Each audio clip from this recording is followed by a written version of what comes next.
آج کی open discussion کے ساتھ میں ہوں وردہ زینب اور آج ہمارے اینالسٹ ہیں منیر احمد زاہد سے.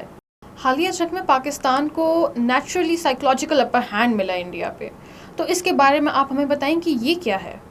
وردہ بہت اچھا آپ نے سوال کیا ہے اور باقی اپر ہینڈ ملا ہے. اور اگر ہم دیکھیں کہ جس طرح 6 بھارتی جو طیارے گرے اور اسی طرح جو سبکی ان کی ہوئی مختلف طرح سے، وہ جو بھارتی پارلیمنٹ گئی، ہم شور شرابہ سن لیں تو یہی بات سمجھ میں آ جاتی ہے کہ اپر ہینڈ پاکستان کو کس طرح سے ملا ہے.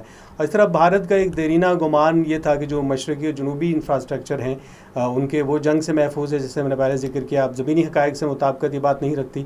پاکستان کی طرف سے یہ واضح پیغام دیا گیا ہے کہ جغرافیائی جو دوری ہے اب وہ کوئی حفاظتی دیوار کے طور پہ اسے نہیں سمجھا جا سکتا.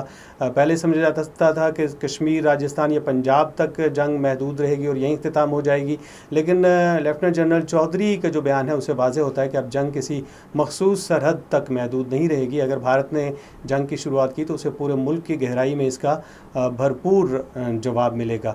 اور گزشتہ جنگ میں ہم نے اس کا ایک منظر دیکھ بھی ہم چکے ہیں. اور اس طرح پاکستان کی ایک اور حکمت عملی وردہ ہے باز رکھنے کی حکمت عملی، اس لیے کہ پاکستان نے کبھی بھی پہل نہیں کی حملے میں، اور اب بھی پاکستان نہ صرف دفاعی صلاحیت رکھتا ہے بلکہ وہ بھارت کے اسٹریٹجک ڈھانچے کو نشانہ بنانے کا عزم بھی ظاہر کر چکا ہے. تو ایسی صورت میں وہ یہ کوشش کر رہا ہے کہ بھارت اگر یہ تسلیم کر لے کہ جغرافیائی فاصلے آپ تحفظ فراہم نہیں کر سکتے، بلکہ پاکستان کا جو نشانے ہیں وہ ان ساری جگہوں پہ ہیں، ان سارے علاقوں میں ہیں جن کو بھارت سے پہلے محفوظ سمجھتا رہا ہے.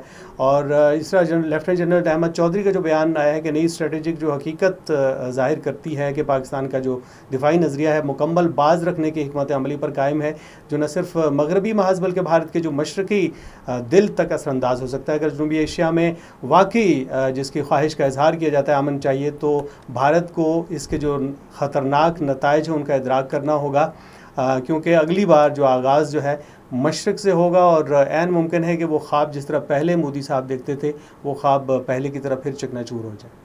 بہت شکریہ منیر احمد زاہد، آپ نے ٹائم دیا اور اس اہم ٹاپک پہ آپ نے ہم سے بات کی ہے. اسی کے ساتھ ہی وردہ زینب کو اجازت دیجیے. اللہ حافظ.